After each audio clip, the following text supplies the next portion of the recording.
Bismillahirrahmanirrahim. Alhamdulillahirabbil alamin wassalatu wassalamu ala asyrafil anbiya'i wal mursalin sayyidina Muhammadin wa ala alihi wa sahbihi ajma'in, amma ba'd. Alhamdulillah, ini pertemuan pertama ya. Ini inisiatifnya Ustadz Rokib ini untuk kita ngaji sebentar Syarah Waraqat ini, karya Imam Haramain yang disarai oleh Syekh Jalaluddin Al-Mahalli, yang kitabnya sangat manfaat, dipelajari di banyak pesantren. Tapi sebelum masuk ke pembahasan soal pembacaan kitab ini, kaitannya dengan itu, ada beberapa hal yang perlu untuk saya pribadi sampaikan terkait dengan usul fikih. Karena begini, banyak orang nggak tertarik dengan pelajaran usul fikih karena nggak tahu di antara manfaatnya. Itu pertama. Kedua, tidak tahu sejarahnya. Misalnya begini, orang Indonesia itu mayoritas atau bisa dikatakan seluruhnya itu bermadzhab Syafi'i, dan hanya sebagian kecil, dan itu kaum pesantren, yang tahu tentang sejarah madzhab Syafi'i. Tapi tanpa membahas soal madzhab fikihnya Imam Syafi'i, tapi ada satu bagian dari kehidupan Imam Syafi'i yang nantinya menjadi cikal bakal munculnya ilmu yang nanti akan kita pelajari, yaitu ilmu usul fikih. Imam Syafi'i itu adalah mujaddid abad kedua. Beliau wafat tahun 204 Hijriah. Jadi hanya 4 tahun, sampai ke Mesir itu tahun 200, kemudian hanya 4 tahun, tapi mazhab Syafi'i tersebar mayoritas nomor 2 di Mesir. Dan yang menarik, Imam Syafi'i adalah satu-satunya imam yang semua kitab mazhabnya atau mazhabnya didirikan lewat tulisan langsung Imam Syafi'i dan imlaknya langsung. Itu tidak terjadi dalam mazhab Imam Abu Hanifah. Imam Abu Hanifah nyaris tidak menulis karya fikih, juga tidak mengimlakannya. Beliau hanya punya beberapa risalah kaitannya dengan Fiqhul Akbar atau akidah. Dan mazhab Imam Abu Hanifah itu tidak dibentuk oleh satu imam, yaitu Imam Abu Hanifah, enggak, tapi dibentuk oleh minimal 3 orang. Pertama Imam Abu Hanifah, kedua muridnya yaitu Imam Abu Yusuf, ketiga yaitu muridnya lagi Imam Muhammad Ibnul Hasan Asy-Syaibani. Ya. Jadi mazhab Imam Abu Hanifah itu mazhab yang awal yang dikodifikasikan, tapi yang mengkodifikasikan pertama itu bukan Imam Abu Hanifah. Maka kalau kita mencari referensi dalam mazhab Abu Hanifah, yang paling tinggi itu referensinya yaitu kitab Al-Usul. Al-Usul itu karya Imam Muhammad Ibnul Syaiban. Karena kenapa? Pembentukan mazhab Imam Abu Hanifah itu murni taklim. Imam Abu Hanifah alim sebagai mujtahid, punya murid. Nah, ketika pelajaran misalnya bab Thaharah, ya, beliau itu orang pertama kali yang mengurutkan bab fikih itu Imam Abu Hanifah. Makanya Imam Syafi'i bilang an-nasu fil fikhi iyalun ala Abi Hanifah. Manusia seluruhnya itu berhutang budi, berhutang jasa di dalam fikih kepada Imam Abu Hanifah, itu karena yang mengurutkan pertama kali urutannya itu adalah Imam Abu Hanifah. Dan beliau itu menyusunnya itu ketika taklim. Jadi ilmunya ada di dada, bukan di tulisan. Ketika bahas soal itu, kemudian beliau punya mazhab, murid-muridnya Imam Abu Yusuf, Imam Muhammad Ibnul Hasan itu, coba pendapat kamu bagaimana? Muhammad Ibnul Hasan, pendapat kamu bagaimana? Jadi mazhabnya mazhab munaqasyah. Mazhab Imam Abu Hanifah itu mazhab munaqasyah. Makanya kalau kita baca mazhab Imam Abu Hanifah itu kadang ada qaul pertama Imam Abu Hanifah, qaul keduanya Abu Yusuf, qaul ketiganya Muhammad Ibnul Hasan, dan tiga-tiganya boleh dipakai. Jadi qaulnya itu sejak dari awal 3, karena yang bangun itu 3. Artinya tidak menulis. Referensi mazhab Abu Hanifah itu semuanya riwayatnya dari Muhammad Ibnul Hasan, karena beliau itu murid yang paling rajin mencatat. Yang paling alim muridnya Imam Abu Hanifah itu Abu Yusuf.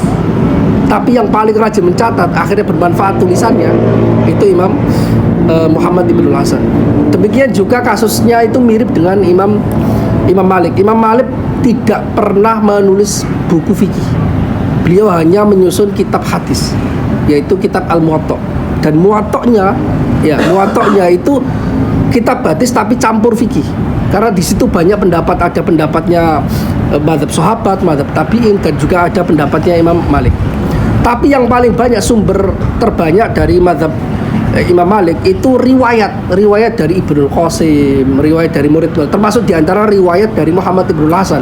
Karena Muhammad Ibnul Hasan itu juga ngaji kepada Imam Malik. Setelah Imam Abu Hanifah wafat, beliau ngaji lagi kepada Imam Malik. Kemudian setelah ngaji kepada Imam Malik, bertemu Imam Syafi'i. Setelah Imam Syafi'i juga belajar dari Imam Malik, sehingga diskusi dengan Imam Syafi'i, diskusi dengan Imam Malik itu membentuk pemikiran-pemikiran beliau yang berbeda. Akhirnya ada qaul yang muncul di dalam mazhab Abu Hanifah yang itu dimunculkan oleh Muhammad Ibnul Hasan. Artinya Imam Malik, Imam Abu Hanifah tidak menuliskan karya tertentu. Kemudian kejadiannya juga Imam Ahmad Ibn Hanbal. Imam Ahmad Ibn Hanbal itu adalah tokoh mazhab yang paling banyak menulis hadis. Dan tulisannya imla, karena hafalannya di dada diimlakan, itu musnad Imam Ahmad. Dan itu musnad itu awalnya disusun bukan dari bab fikih, tapi disusunnya dari nama sahabat. Yang dihafal sahabat Abu Hurairah, riwayatnya apa saja, hadisnya apa yang dimasukkan semuanya. Kemudian baru zaman-zaman akhir disusun hadisnya Imam Ahmad, itu musnad Imam Ahmad disusun kepada bab fikih.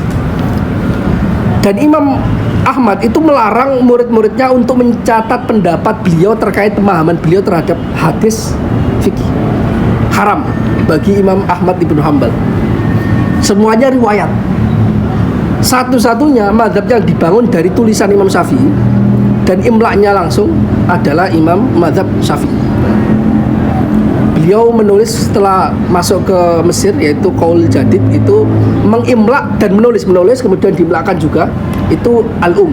Sampai sekarang kitabnya ada, riwayatnya ada. Tapi ada elatnya Gus, kayak masalah Imam Hanbal itu harapkan untuk tidak mencatat gitu baru-barunya. Karena beliau memandang bahwasanya pendapat saya itu enggak, Gitu ya. istilahnya itu pendapat beliau pribadi, itu bukan nas, bukan wahyu. Yang wahyu itu Al-Quran sama hadis saja. Ya, tapi intinya seperti itulah. Mazhab Syafi'i itu Al-Um. Kemudian yang menarik, selain menulis Al-Um, dan ini yang kaitannya dengan usul fikih, sebenarnya beliau itu menuliskan karya pertama di bidang usul fikih. Jadi tidak ada sebelum Imam Syafi'i yang pertama kali mengkodifikasikan usul fikih. Ingat ya, kodifikasi dengan ilmu itu berbeda. Kodifikasi ilmu, tadwinul ilm, dengan ilmu itu berbeda. Ilmu itu ada semuanya di zaman Rasul. Makanya di dadanya Rasul, dadanya para sahabat itu ada ilmu lugha, ada ilmu nahwu, ada ilmu usul fikih, ada ilmu qiraat. Tapi nggak ada satupun dari mereka yang menulis karya. Artinya apa? Ilmunya tidak ada, belum dikodifikasikan. Kodifikasi itu menuliskan sebuah ilmu dari awal sampai akhir babnya secara menyeluruh dan bisa diajarkan, dipelajari oleh generasi setelahnya. Itu yang dimaksud sebagai kodifikasi. Sebelum dikodifikasikan itu tidak. Makanya kalau ada pertanyaan, lah usul fikih baru diciptakan zamannya Imam Syafi'i. Lah terus sebelum zaman Imam Syafi'i itu apakah nggak ada usul fikih? Ada, aibil kuwah. Secara potensial di dadanya para sahabat, para tabi'in, tabi'ut tabi'in, dan mereka selalu beristihad menggunakan usul fikih. Dan riwayatnya banyak. Ada kitab Al-Faqih wal Mutafaqih karya Al-Khatib Al-Baghdadi. Itu keterangan dari guru saya Ali Jum'ah. Itu riwayat-riwayat nyaris semua istilah-istilah yang inti di dalam usul fikih. Al-Khos, Al-Am, An-Nasakh, terus Al-Mubyan, Al-Mubayyan, terus Al-Mujmal, itu semuanya ada riwayatnya. Tapi apakah dikodifikasikan dari awal teorinya apa? Tidak. Dan yang pertama kali mengkodifikasikan itu adalah Imam Syafi'i, yaitu dalam kitab Ar-Risalah. Oke. Pertanyaannya, mengapa Imam Syafi'i kok tiba-tiba beliau punya ide untuk menuliskan, mengkodifikasikan satu ilmu baru ini, kodifikasi ilmu baru yang dalam kitab Ar-Risalah. Inspirasinya dari gini, beliau mendapatkan surat dari Abdurrahman Ibnul Mahdi, yaitu salah seorang ahli hadis besar. Terus besar, tapi dia itu sering, karena saking banyaknya riwayat hafalan Al-Quran dan terutama hadisnya itu banyak, tapi kebingungan bagaimana cara memahami hadis.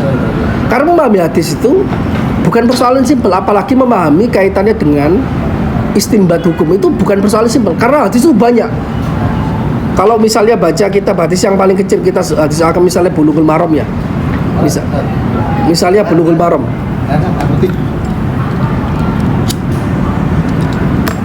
itu ada 2 hadis yang sama-sama sahih misalnya. Apa yang pertama kali diletakkan ketika sujud? Apakah tangan dulu, apakah kaki dulu? Itu dua-duanya hadis sahih. Lah, Abdurrahman ibn Mahdi itu ngirim surat ke Imam Syafi'i, ngirim risalah, surat ke Imam Syafi'i, tanya ke Imam Syafi'i, bagaimana sih cara memahami hadis? Soalnya saya itu banyak hafalan hadis, tapi saya nggak bisa menyimpulkannya. Ternyata apa yang saya katakan pendapatnya A dari hadis ini, ternyata oleh para fuqaha, ahli fikih, ahli istinbat, ternyata itu nggak dipakai. Ketika yang saya anggap itu hadisnya dhaif, ternyata itu malah justru konten dari hadis yang dhaif sanadnya itu malah dipakai para fuqaha. Terus bagaimana sih cara mengharmonikan hadis-hadis itu? Dari pertanyaan Abdurrahman ibn Mahdi ini, Imam Syafi'i kok seolah menemukan pembenaran. Jadi di dalam diri Imam Syafi'i itu sudah dari dulu tuh ingin menuliskan sebuah karya yang menarik kaitannya bagaimana mengharmonikan antar hadis, bagaimana mengukur validitas atau kevalidan pendapat fikih A, pendapat fikih B. Kok karena semakin banyak pendapat, karena Imam Syafi'i itu belajar mazhab Imam Malik, kemudian juga belajar kepada Muhammad bin Hasan yang dalam satu riwayat itu merupakan mertuanya sendiri, mertua tiri Muhammad bin Hasan, dan kayak gitu. Pertanyaan dari situ akhirnya jawab, akhirnya dituliskan risalah. Jawaban Imam Syafi'i kepada Abdurrahman ibn Mahdi ini menjadi kitab usul fikih pertama, yaitu Ar-Risalah, yang kita sampai sekarang itu sanadnya masih ada, lengkap. Tulisannya langsung dari muridnya, yaitu riwayatnya Rabi' al-Muradi, murid Imam Syafi'i yang sudah dikasaf oleh Imam Syafi'i sebelum meninggal. Anta rawiyatu kutubi, kamu itu perawi kitabku. Dan akhirnya ditakdirkan seluruh muridnya Imam Syafi'i riwayatnya itu hilang kecuali Rabi' al-Muradi. Dan yang menggantikan majelis beliau, anta naibu majlisi atau kayak gitu, itu adalah Al-Muzani, orang Mesir. Itu akhirnya riwayat-riwayat itu banyak dari Al-Muzani, tapi Al-Muzani sendiri nggak punya periwayatan kitab itu yang lebih sahih. Rabi' al-Muradi itu yang luar biasa. Ya, jadi sejarahnya seperti itu. Akhirnya menuliskan karya. Akhirnya yang kita kenal kitab Ar-Risalah. Jadi Ar-Risalah itu adalah kitab usul fikih pertama. Pertanyaannya, apakah usul, kan kita mengenal bahwasanya di dalam mazhab Syafi'i ada qaul qadim, qaul yang lama, dan qaul jadid, qaul yang baru. Qaul qadim adalah yang pendapat Imam Syafi'i sebelum masuk Mesir. Ketika masuk Mesir itu beliau mulai ijtihad baru, mengoreksi beberapa pendapatnya, beberapa nggak seluruhnya. Yang akhirnya ada qaul jadid. Pertanyaannya, apakah usul fikih Imam Syafi'i juga mengalami qaul jadid dan qaul qadim? Tidak. Kenapa? Padahal di dalam sejarah Imam Syafi'i itu menuliskan usul fikih itu 2 kali. Risalah pertama itu adalah risalah yang dituliskan oleh beliau kepada Abdurrahman ibn Mahdi. Itu lebih besar, atau itu lebih ribet, sehingga Abdurrahman ibn Mahdi bilangnya dia membaca ini sampai 100 kali. Membaca ini sampai 100 kali sampai paham. Agak susah. Terus kemudian ketika masih di Irak Imam Syafi'i, tapi ketika masuk di Mesir, Imam Syafi'i itu menuliskan karya yang lain lagi, yaitu usul fikih. Dituliskan ulang hafalan beliau, kan beliau hafal apa yang diomongkan, beliau itu hafal, tuliskan ulang. Tapi ketika kita baca ini ternyata itu riwayatnya adalah risalah yang jadidah. Risalah yang qadimah nggak ditemukan. Di zamannya Badruddin Zakaria, Syekh Badruddin Zakaria, bukan Zakaria Al-Ansari, Syekh Badruddin Zakaria,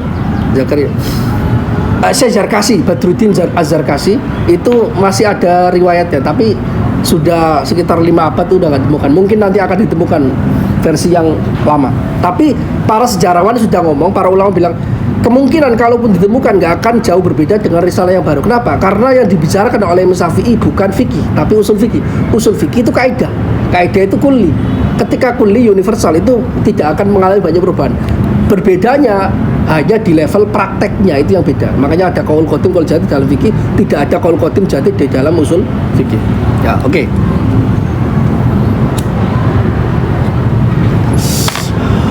Yang menarik, ternyata karya Imam Syafi'i itu menjadi Ar-Risalah, ya, itu menjadi karya yang sangat populer,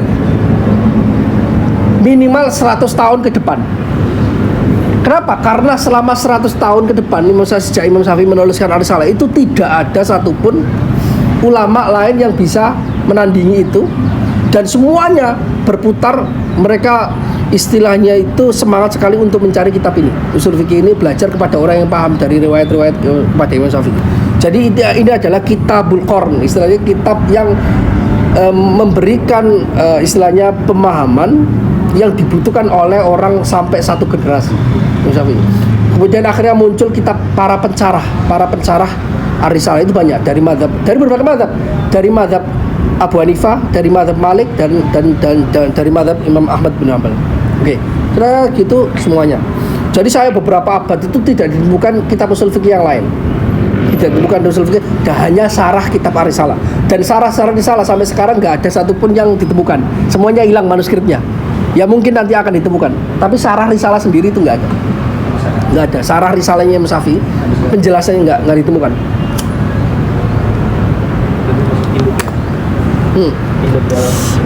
Ya, usul fikih. Nah, terus akhirnya yang mempelajari kitab Ar-Risalah ini bukan hanya mazhab Syafi'i, ternyata seluruh mazhab pelajari, bahkan mazhab akidah yang berbeda itu juga menggunakan usul fikih untuk memahami Al-Quran sama hadis. Mereka hanya berbeda soal praktek. Maka di generasi berikutnya itu akhirnya ada muncul beberapa tokoh, yaitu dari Mu'tazilah, yang menuliskan sebuah usul fikih yang urutannya juga sama dengan Ar-Risalah, tapi dia mengembangkan kaitannya dengan apa? Kayak mengembangkan argumentasinya menggunakan argumentasi yang lebih rasional, yaitu kitab Al-Umdah, Syarhul Umat sama Al-Umat. Itu Husain Al-Basri kalau salah. Itu mazhab Mu'tazilah. Ya. Ya. Kemudian dua tokoh ini kemudian muncul juga yang dari mazhab Sunni, yaitu Imam Al-Haramain. Imam Al-Haramain menuliskan karya usul fikihnya, yaitu kitabnya, aku lupa deh, kitab Al-Burhan fi Usul Fikih. Itu kitab luar biasa. Kitab Imam Haram, gurunya Imam Ghazali. Juga ada sebelumnya, yaitu Imam Al-Baqilani, tapi kitabnya Imam Al-Baqilani juga belum ditemukan lagi sekarang manuskripnya. Nah, 4 kitab itu, 2 Mu'tazilah, kemudian 2 dari Ahlussunnah, dari mazhab Malik sama mazhab Syafi'i. Al-Baqilani mazhabnya Maliki, Syafi'i mazhabnya Imam Haramain mazhabnya Syafi'i. Itu diringkas oleh Imam Al-Ghazali, dihafalkan, diringkas menjadi kitab Al-Mustasfa. Menjadi kitab Al-Mustasfa. Oh, maaf, keliru. Jadi 2 tokoh yang keliru. Jadi 2 tokoh pertama Mu'tazilah itu Al-Umat sama Syarhul Umat. Kemudian muncul kitab yang sebenarnya inspirasi dari Baqilani, tapi Baqilani nggak lengkap kitabnya karena nggak ditemukan juga. Itu lupa judulnya. Muncul Imam Haramain, kitabnya Al-Burhan. Kemudian muncul Imam Ghazali, yaitu Imam Ghazali itu menulis beberapa karya, tapi yang paling mutakhir itu adalah kitab Al-Mustasfa. Al-Mustasfa itu pengembangan dari kitabnya gurunya, yaitu Al-Burhan usul fikih.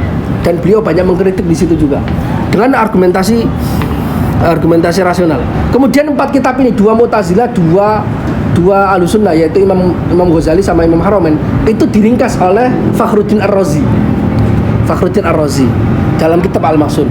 Juga muncul tokoh berikutnya yang juga meringkas 4 kitab ini, tapi sekaligus juga merapikan kitabnya Ar-Razi dalam Al-Mahsun, yaitu kitab yaitu Saifuddin Al-Amidi.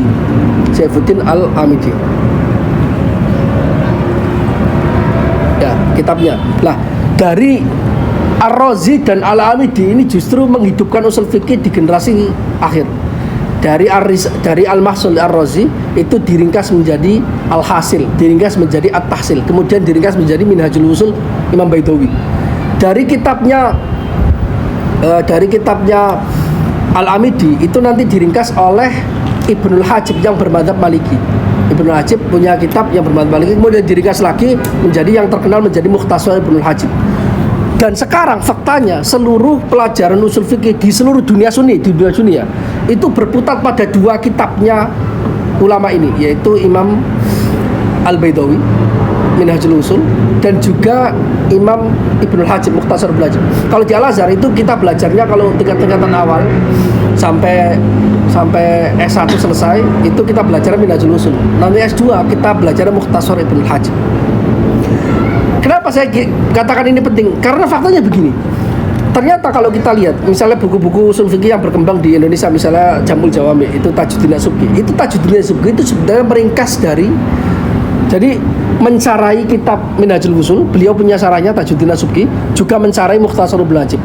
Sarahnya itu diringkas dan ditarjah oleh beliau tanpa disebutkan dalil, dijadikan kitab Jamul Jawami. Makanya beredar di seluruh dunia, akhirnya Jamul Jawami itu beredar. Itu sumbernya dari sana, ngambilnya dari Ar-Razi dan sebagainya. Ya.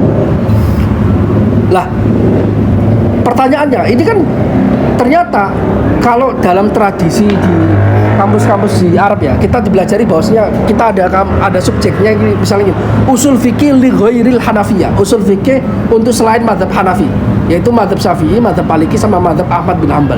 Lah terus kok Hanafiyah dibedakan? Iya, karena Hanafiyah meskipun dia bukan yang mencetuskan usul fikih pertama kali, tapi dia sejak dari awal, karena memang saingan kuatnya mazhab Syafi'i itu mazhab Hanafi dalam soal banyaknya para fuqahanya, banyaknya ahli hadis, sekaligus banyak ahli kalamnya. Itu banyak banget saingannya, selalu munadzarah dari dulu itu mazhab Syafi'i, Hanafiyah, Syafi'i, Hanafi. Ada pilih tanding, dua mazhab ini pilih tanding.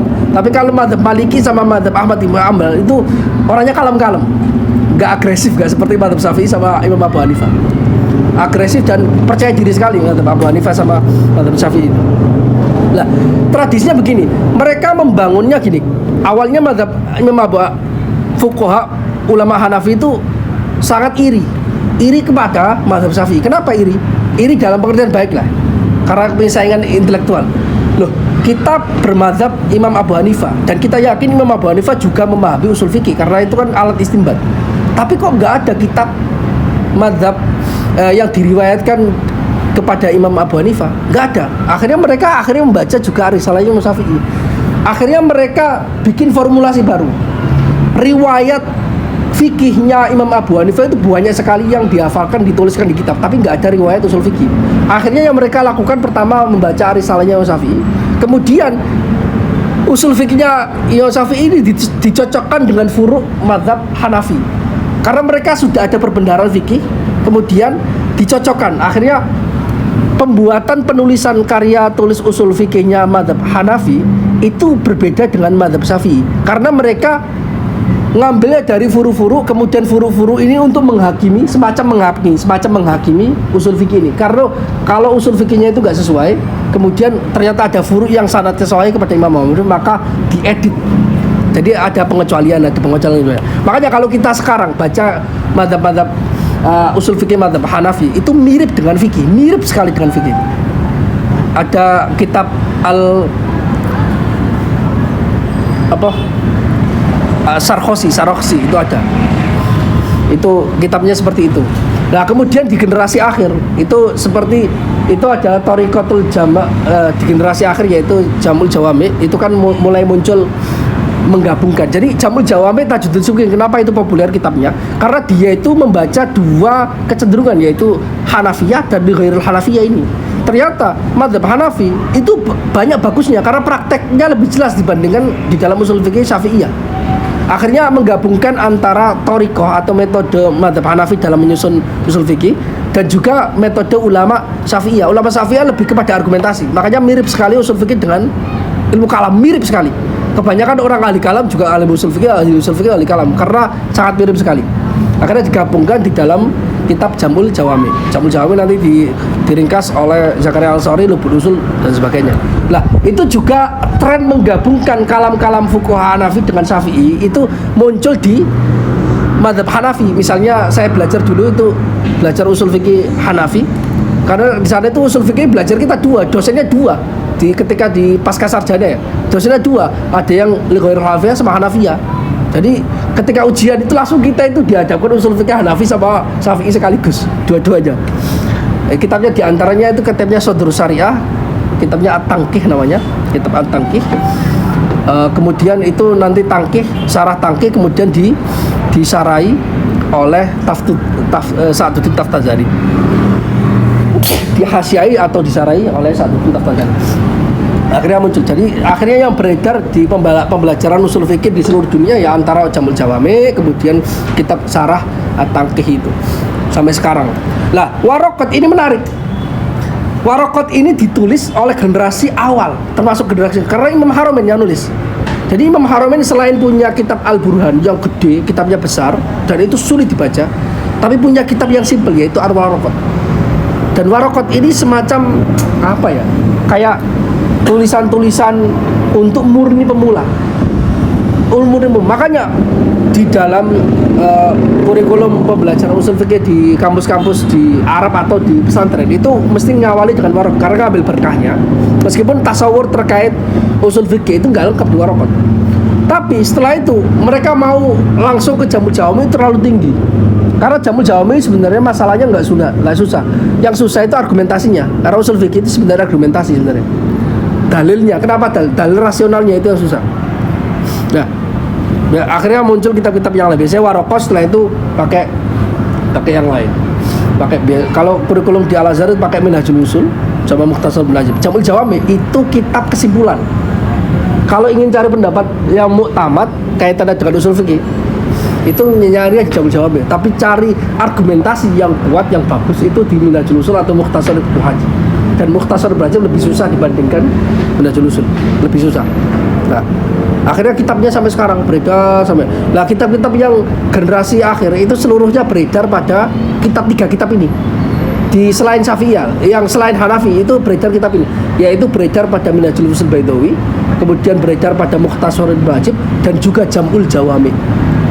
Di Indonesia yang masuk itu Jam'ul Jawami, Mukhtasar Ibnu Najib nggak masuk, Minhajul Usul Baidawi nggak masuk. Alasannya saya kurang begitu jelas alasannya kenapa nggak masuk di jajaran kurikulum. Kemungkinan besar karena begini, karena di dalam Jamul Jawami itu kita bisa hafalkan kaidahnya, kita terapkan bisa, tapi kita nggak akan memahami argumentasi di sana. Dalilnya kok bisa muncul ini ya. Padahal porsi yang paling banyak di kitab Minhajul Usul Baidawi sama Mukhtasar Ibnu Najib itu argumentasi, supaya kita paham kenapa dalil kaidah ini muncul itu dari mana? Dari argumentasi itu. Makanya di Indonesia itu nggak masuk Minhajul Usul Baidawi, nggak masuk. Karena memang untuk memahami argumentasi butuh ilmu kalam, butuh paham makulat, butuh umrul awah, butuh balaghah. Itu berat, terutama ilmu rasional berat. Makanya itu salah satu tujuanku nanti akan bikin daurah Minhajul Usul. Ingin memasukkan salah satu kurikulum di Al-Azhar dan di negara-negara Arab pada umumnya kepada kurikulum Indonesia supaya ada peningkatan. Bisa jadi nggak kalau karena faktor gini nih, karena udah Jamul Jawami ringkasan dari dua kitab itu, udah kayaknya nggak perlu. Ya artinya gitu. Iya. Dengan konsep ini kan udah dipadukan oleh Jamul Jawami, makanya udah cukup Jamul Jawami gitu. Nah, itu yang agak beda. Saya bukan mengunggulkan satu metode dan metode yang, tapi saya cuma gambarkan perbedaan. Di Al-Azhar itu kenapa Minhajul Usul yang dijadikan kurikulum dan sarannya Minhajul Usul jadi kok nggak Jamul Jawami, padahal pendapat utama Jamul Jawami. Karena begini, saran Minhajul Usul itu baik sekali dalam memberikan gambaran proses terbentuknya kaidah.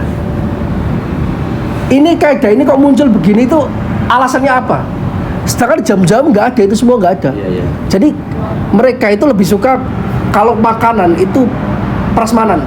Jadi ente yang nyusun sendiri, saya ini cara ngeraciknya gini. Tapi di Jamul Jawami kayak kita makan soto tinggal makan, enggak? Tapi kelemahannya Jamul Jawami karena dia tidak menyertakan argumentasi, maka kita hanya tahu pendapatnya muktamad, nggak tahu prosesnya. Dan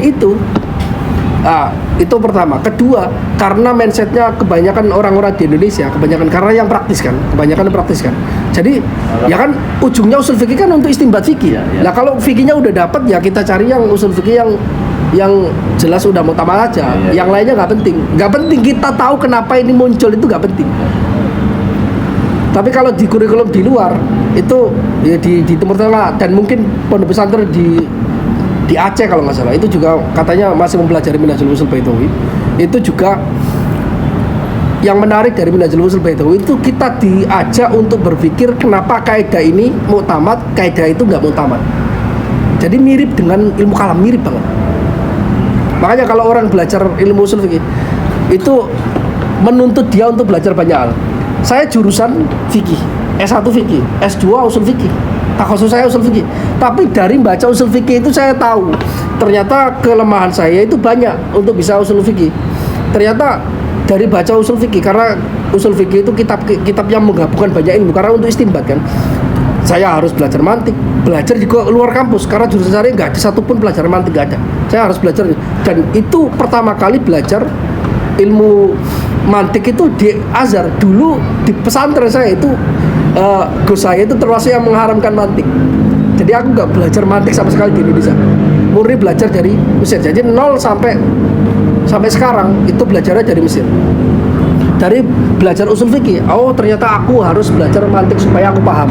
Oh ternyata aku harus belajar ilmu kalam supaya paham. Jadi semuanya itu untuk bisa paham usul fikih. Awalnya kayak gitu, akhirnya lama-kelamaan keterusan. Makanya sekarang orang-orang yang adik-adik kelas yang jurusan filsafat sampai S2 pun ngaji ke aku ilmu kalam. Padahal aku nggak pernah masuk kampus jurusan ilmu akidah, karena aku ngajinya di luar. Awalnya itu untuk tujuan usul fikih, tapi ternyata manfaatnya lebih banyak dibandingkan hanya usul fikih, lebih banyak daripada itu. Jadi itu sekilas ya tentang sejarah. Jadi itu menariknya. Ada satu poin penting, satu hal poin lagi untuk mengakhiri ini sebelum kita nanti baca mungkin pertemuan berikutnya, karena udah setengah jam ya. Satu poin penting, apa sih pentingnya usul fikih? Nah itu yang, karena orang yang nggak tahu pentingnya sebuah ilmu itu nanti dia kan nggak paham juga. Ngapain sih belajar ini?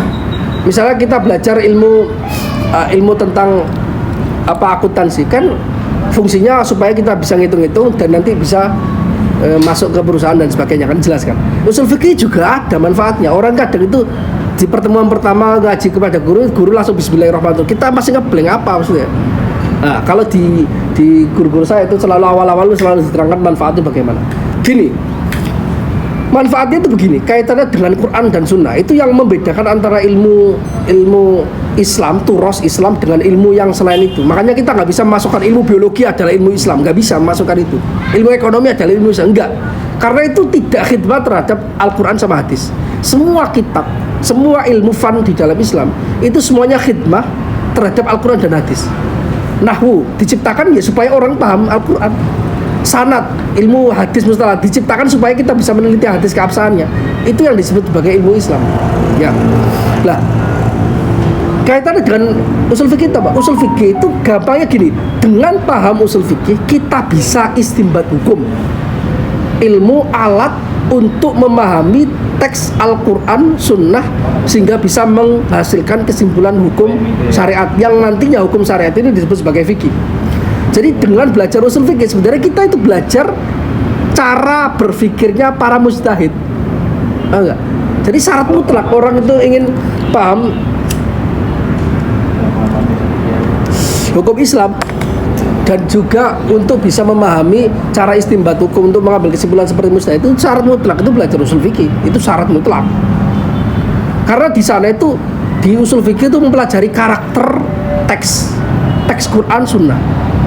Karakternya ada am, ada yang general, ada khos, ada yang spesifik, ada mubayyan, ada yang jelas, ada mujmal, ada yang global, ada mutlak, ada yang muqayyad, yang dia ada catatannya, ada ikatannya di situ, ada nasikh, ada mansukh.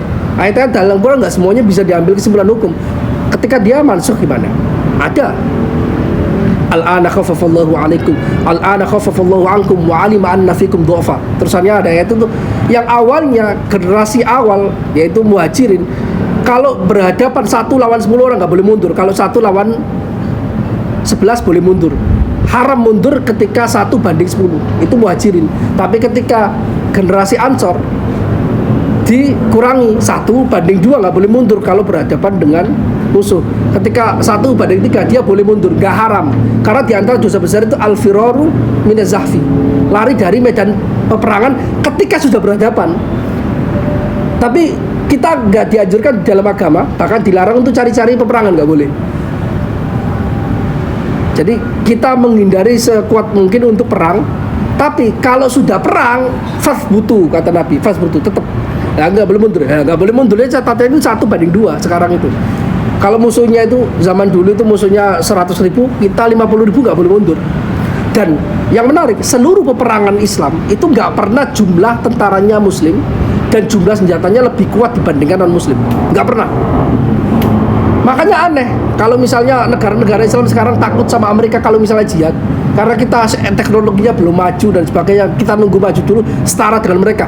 Sejak kapan perang antara umat Islam dengan orang kafir zaman dulu Nabi itu pernah tentaranya lebih banyak, senjatanya lebih? Nggak pernah. Jelas di riwayat udah semua. Nggak pernah. Selalu istilahnya syarat fisiknya, syarat materialnya selalu di bawah tentara kafir. Tapi menang, nggak pernah kalah. Berarti ada satu syarat yang dihilangkan oleh orang-orang zaman sekarang karena terlalu materialis, yaitu karena dengan ruhani. Ruhaninya kuat, dia nanti akan mendapatkan bantuan malaikat dan sebagainya. Intinya seperti itu. Nah, kita kembali. Jadi dari usul fikih itu kita bisa ngambil kesimpulan hukum. Saya kasih contoh satu ayat dan ini membuktikan bahwa saya salah satu usul fikih itu penting sekali, kalau enggak pasti sesat, pasti. Ya. Di dalam Al-Qur'an Allah mengatakan begini. Wa idza kumtum ilas salati faghsilu wujuhakum wa aydiyakum ilal marafiq. Coba kita terjemahkan salah letterlek. Makanya orang yang terjemahan Quran salah letterlek, murni letterlek, itu sesat pasti. Wa idza kumtum, dan jika kumtum, kamu telah berdiri, artinya kamu telah sholat. Kumtum sholat, ilas sholati, berdiri untuk sholat, maksudnya berdiri kumtum ilas sholat. Faghsilu wujuhakum, maka kumtum ilas sholat itu maksudnya melakukan sholat. Jika kamu telah melakukan sholat, maka basuhlah wajah kamu dan seterusnya, ya kan, itu wudu. Berarti secara teks awalnya di dalam Al-Quran itu wudu itu setelah sholat, bukan sebelum sholat. Tahu nggak? Syarat teksnya karena menggunakan fi'il madhi. Karena idza itu syarat. Faghsilu itu fa-nya fa jawab. Ya. Syarat itu selalu didahulukan dibandingkan masrut. Masrutnya itu ya, syarat itu selalu harus ada terlengkapi terlebih dahulu sesuai dengan teks Al-Quran yang asli. Kalau kita paham letterlek tapi tanpa menggunakan usul fikih, harusnya kita sholat baru wudu. Tapi tidak. Tapi di dalam usul fikih tidak. Kenapa? Di dalam usul fikih ada yang dalil yang ijma itu kan dalil yang disepakati para ulama itu kan Quran, sunnah, ijma, sama qiyas. Ada salah satu ijma. Ulama sedunia mulai dari zaman Nabi Adam misalnya taruhlah, atau zaman Nabi Muhammad sampai sekarang itu nggak ada yang memahami ayat Al-Quran wa idza qumtum ilas sholati faghsilu wujuhakum. Nggak ada satupun yang memahami bahwasanya sholat dulu baru wudu. Nggak ada. Berarti ijma terjadi. Kalau ada orang zaman sekarang tiba-tiba sholat dulu baru dia melanggar ijma. Karena ijma kalau udah terjadi nggak akan bisa dinasakh, nggak akan bisa, dengan catatan faktanya tetap ya, faktanya, karena ini berlandaskan fakta nas, maka dia nggak bisa berubah. Nah, maka dari situ kenapa demikian? Makanya Al-Quran itu hammalu aujuh, dia mengandung banyak kemungkinan kan. Yang paham tafsir selalu seperti paham itu, karena istilahnya itu ihtimal, kemungkinan munafiki, kemungkinan nahwiyah, kemungkinan sorof, kemungkinan balaghah, itu banyak sekali di Al-Quran. Dan nggak semuanya itu kemungkinannya benar, nggak semuanya benar. Ada yang kemungkinannya itu bisa benar, bisa enggak. Ada yang hanya kemungkinannya satu. Ada nas yang bentuknya itu adalah nas, disebut nas. Ada yang dia itu sebagai mutasabih atau ada dhahir, ada muawwal. Ada, ya kan, ada dhahir, ada muawwal, ada nas. Beda lagi, itu muhkam, mutasabih. Mutasabih itu termasuk janda, ada lafadznya mustarok, kayak gitu kan. Ada mujmal, kayak gitu semuanya. Kalau yang muhkam itu tidak dhahir. Dhahir itu muhkam. Nas sama dhahir, itu saja. Nah, seperti itu, ada hakikat, ada majaz dan sebagainya. Kita bisa memahami minimal ya. Mungkin kita nggak akan bisa mencapai derajatnya seperti orang-orang mujtahid pada umumnya, tapi minimal kalau orang belajar usul fikih, minimal ketika dia baca Al-Quran, dia itu bisa ngambil kesimpulan lebih kuat, lebih otentik, dan lebih jeli, lebih teliti kaitannya dengan makna Al-Quran. Minimal dia ini apa ya, kesimpulannya kok gini, jangan-jangan saya punya kesimpulan ini. Makanya nanti nggak akan muncul itu orang-orang yang nggak belajar usul fikih itu yang akhirnya muncul punya kemungkinan bahwasanya ulama itu nggak harus manusia. ulama itu juga hewan. Tahu nggak sih? Ada yang dulu itu. Iya. Yang penting dia takut kepada Allah, dia itu ulama. Dia mengambil ada Al-Quran ya ada, ya kan? Itu kan menunjukkan kalau dia itu nggak paham metodologi dalam istinbat hukum. Nah, itu salah satu pentingnya usul fikih. Jadi dengan usul fikih itu kesimpulannya usul fikih itu alat untuk memahami teks, alatun lifahmi an-nusus. Alat lifahmi an-nusus, alat untuk memenas Al-Quran sama hadis. Tapi ternyata itu bukan hanya untuk memahami Al-Quran sama hadis. Prakteknya itu juga untuk memahami kalam-kalam bahasa Arab secara umum. Karena ternyata logika-logika yang dikembangkan di dalam usul fikih itu juga logikanya universal. Logikanya universal. Ada di situ. Contohnya banyak, kapan-kapan nanti kita dan itu bisa digunakan di bahasa Arab saja yang bukan Quran hadis, juga di bahasa Indonesia juga bisa. Itu seluruhnya bisa. Ya, itu karena kita menggunakan usul fikih. Tadi usul fikih itu adalah siapa ya? Salah seorang ulama Al-Azhar generasi akhir itu mengatakan usul fikih itu filsafat aslinya ilmu Islam itu adalah usul fikih. Yang murni, tidak hanya campuran apapun, itu adalah usul fikih yang genuine. Kalau ilmu kalam masih ada campuran-campuran dalam arti menggunakan alat metodologi mantik dari Yunani, meskipun itu benar juga karena udah dikoreksi dan sebagainya kan. Tapi yang benar-benar murni awalnya itu adalah usul fikih. Itu luar biasa. Itu yang menarik dari usul fikih, dan saya pikir cukup di sini dulu. Jadi ini pemahaman kaitannya dengan hal-hal terkait dari usul fikih. Saya ngaji kaitannya dengan ada subjek tersendiri. Kalau di Al-Azhar itu adalah tarikh usul fikih, ada dijadikan subjek tersendiri. Karena cabangnya banyak, nanti itu bisa ditarik ke madzhab, bisa ditarik ke kitab-kitab usul fikih, bisa ditarik ke sejarah ilmu kalam. Itu tarik usul fikih itu luar biasa. Dan selalu diawali dari Imam Syafi'i menuliskan karyanya dan filosofinya sampai sekarang. Saya pikir Mabadi termasuk apa? Termasuk tarikh usul fikih golongnya. Mabadi apa? Mabadi Asyarah itu. Oh, itu ilmu kalam di situ. Kaitannya dengan ilmu kalam.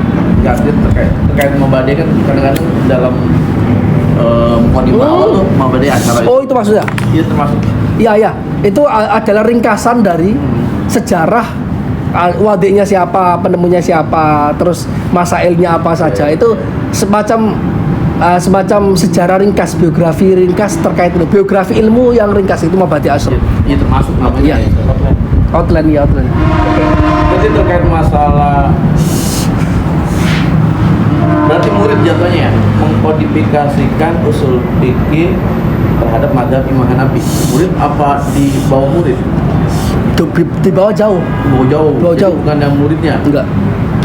Tapi mereka yakin bahwasanya kayak Abu Hanifah, Imam Muhammad bin Hasan dan sebagainya, itu semuanya menggunakan usul fikih. Tapi yang ada di dadanya langsung praktek aja fikih. Tahun gitu. Apa? Pertama kali. Ada nanti ada ininya ada. Tahun 300-an sekian gitu. Makanya setelah Imam Syafi'i, semuanya setelah Imam Syafi'i. Oh, berarti emang yang awali pertama kali memang Imam Syafi'i yang berbicara. Emang enggak pada saat itu dia nggak ngebelajar Imam Syafi'i. Bisa jadi ke murid-muridnya Imam Syafi'i. Karena gini, apalagi di daerah Mesir ya, dari dulu daerah Mesir itu kawasan yang di sana itu perkumpulan 4 mazhab itu ada semuanya. Kalau di Indonesia kita cari orang pakar mazhab Maliki kesulitan, belum tentu nemu satu. Kalau di India hanya ada 2 mazhab yang Sunni, yaitu Syafi'i di daerah Malibar, kemudian sisanya yang Sunni itu Hanafi. Semua daerah itu kebanyakan 1 mazhab atau maksimal 2 mazhab. Hanya Mesir saja. Bahkan di Suriah itu cuma sekitar 1 atau 2 mazhab, yaitu Syafi'i atau Hanafi itu aja. Kebetulan Mesir itu kayak gudangnya orang menyejarakan apapun. Makanya itu ada orang yang bilang gini, selain cerita Nabi di dalam Al-Quran, cerita Nabi Muhammad, selain cerita Nabi Muhammad, cerita Nabi yang paling detail disebutkan di dalam Al-Quran itu cerita Nabi yang ada di Mesir, yaitu Nabi Musa. Gak ada satupun Nabi yang diceritakan sedetail ceritanya Nabi Musa. Korenah berarti. Iya. Itu artinya, dan itu terjadi di Mesir. Itu faktual terjadi di Mesir. Itu sebuah isyarat semacam takdir Allah bahwasanya Mesir itu sebagai museum dunia, museum peradaban Islam dunia, museum. Jadi semuanya di situ. Ente muridnya Imam Malik, makamnya di mana? Di Mesir. Ibnul Qasim di Mesir. Imam Laras di Mesir. Makanya Mesir dari dulu itu emang perkumpulan itu, karena dari dulu itu kebetulan Mesir itu daerahnya subur, orang pada senang ke sana. Terus banyak yang ditakdirkan orang itu alim dari mana-mana alim terus berkunjung ke Mesir, meninggal di Mesir.